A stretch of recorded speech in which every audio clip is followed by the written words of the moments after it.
Every action has a reaction.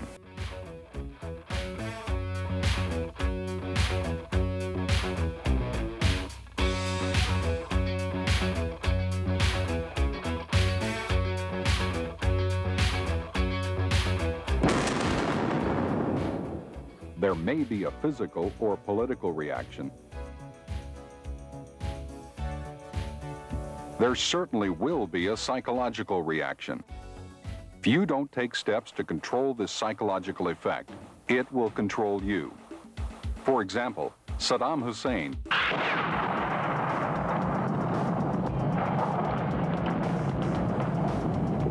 did not anticipate the nations of the world uniting to eject his troops from Kuwait.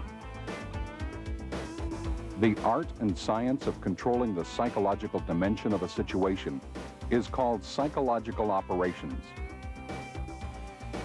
Psychological operations, or PSYOP, is a supplementary weapon system that can increase the relative combat power of friendly forces and adversely affect the combat power of the opponent. This may be accomplished by attacking the identified vulnerabilities and susceptibilities of opposing forces through a planned and coordinated program.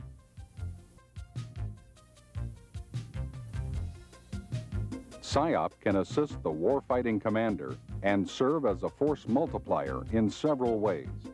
It allows the commander to communicate with the opposition.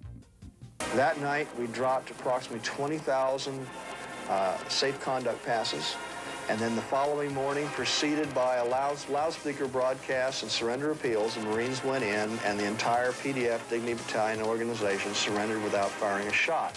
Many of those people hanging on to those little surrender appeals that had been dropped the previous night. We were tasked for helicopter operations, and we had mass defections and people that had just pockets of personnel that hadn't fled yet.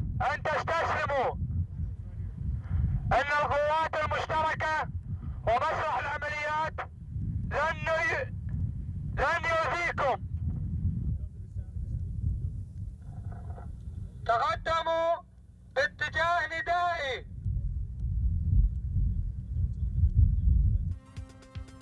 98% of the enemy POWs either had in their possession or had seen our leaflets.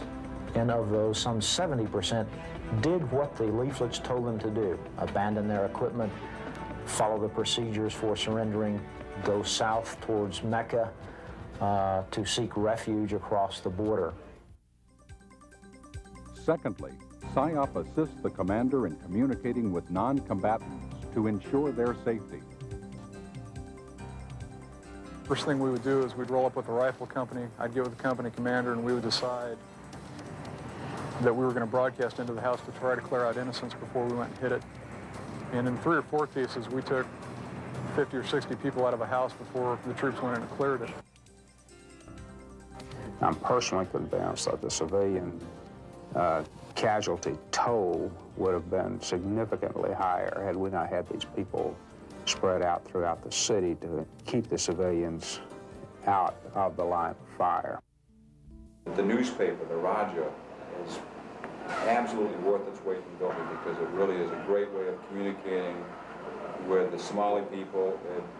It actually represents something they don't have as a newspaper. It's a way of reinforcing our benevolent image.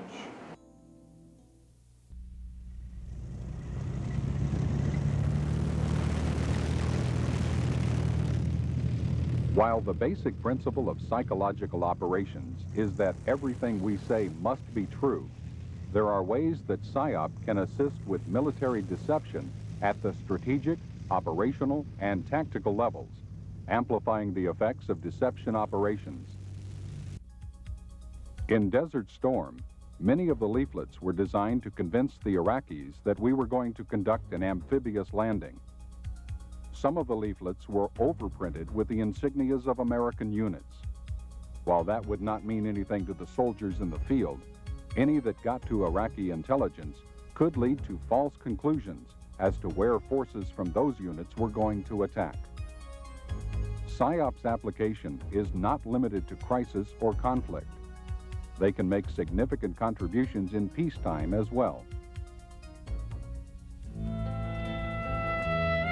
After the Soviets left Afghanistan, thousands of civilians who had fled to Pakistan began to return. But the road home was a dangerous one. Every route held mines, booby traps, and unexploded ordnance. To help the returnees, PSYOP personnel developed a mine awareness campaign. This was so successful, it was adopted by the United Nations and is still being used. Once the war in Kuwait was over, American soldiers pitched in to help the Kuwaitis. Psychological operations assisted by providing information in the form of radio, video, printed products, and face-to-face communications with the civilians trying to rebuild their lives. In Bosnia, the United States airdropped supplies to starving refugees. But first, PSYOP specialists designed and produced more than 1 million leaflets dropped by the Air Force to persuade warring factions not to interfere with the aid mission. They also warned the refugees of the dangers associated with the airdrops. Excuse. Got you on the bar. Drift is 3 right. Got you on the bar. Closer to home, PSYOP teams called Military Information Support Teams, or MISS, working through U.S. ambassadors, are helping Latin American and Caribbean countries in the fight against drugs and in building a brighter future. PSYOP teams assist host nations in developing and producing products that are distributed by host nations, not the United States. And at home, when Hurricane Andrew slammed into Florida, the skills and assets of psychological operations soldiers were put to work for civilian relief organizations, helping the survivors by providing vital information.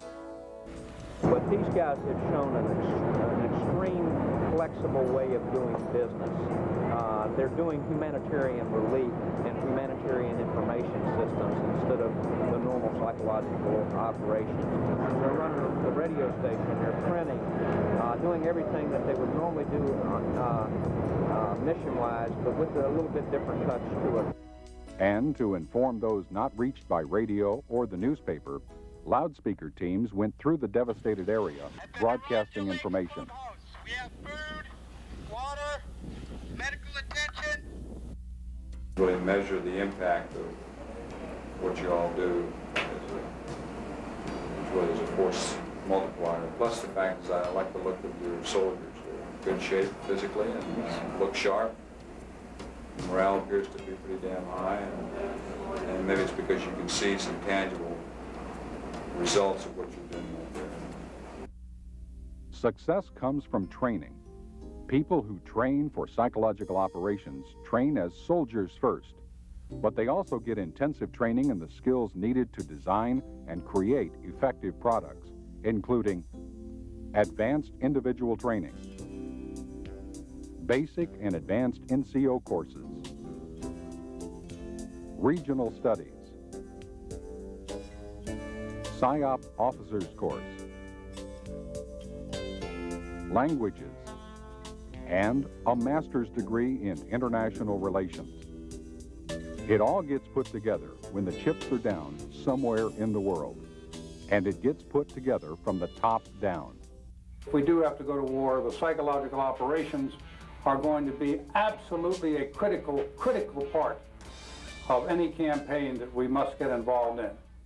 The first task is to determine what psychological operations is expected to accomplish. This must be in line with overall objectives, both up and down the chain of command. Then you have to analyze the audience, who they are, what appeals to them, what are they afraid of. PSYOP uses a cadre of experts for this purpose. It is also very easy in PSYOP business for us to think of people, again, in our own image, with our own experience. In Saudi Arabia, where the kind of message that I would have thought of putting in a PSYOP pamphlet was not what a Saudi and a Muslim would have thought. So I think it really, I guess, probably underscores the challenge of psychological operations. It isn't an easy business. It is one that is very complex because you need to understand a hell of a lot about the culture of the country that you're in, the history of it, who the faction leaders are. I mean, you really have to become politically very sophisticated in the PSYOPs business and culturally sophisticated to be able to run an effective PSYOPs program. Next, the products must be designed and produced. The guiding principle in creating products is that it must be true and credible. All of the news that we broadcast on Voice of the Gulf was taken from major news agencies like United Press International, Associated Press, and Reuters. In addition to that, we also aired testimonials from Iraqi prisoners, which urged their soldiers, their fellow soldiers, to come south, to surrender, to defect, and all of this was done on their part voluntarily. We tied not only the broadcast product, but the leaflet drops to the air campaign against the sector and regional operations center. And basically the message was, don't turn on your radars. And if you do, we will blow you away. And of course, that's exactly what we did. Our objectives are clear. Saddam Hussein's forces will leave Kuwait. The legitimate government of Kuwait will be restored to its rightful place, and Kuwait will once again be free. All psychological operations need to support national objectives. This means that PSYOP must be approved throughout the chain of command. In peacetime, the U.S. ambassador to the country in question is part of that approval chain. In wartime, the PSYOP objectives flow from the National Command Authority through the Unified Command Sync, who will normally be given PSYOP approval authority.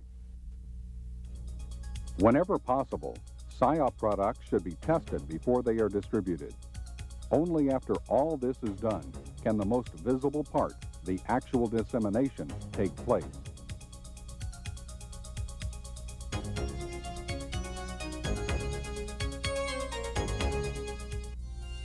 Finally, we assess the impact of the products. This allows us to make future products even more effective.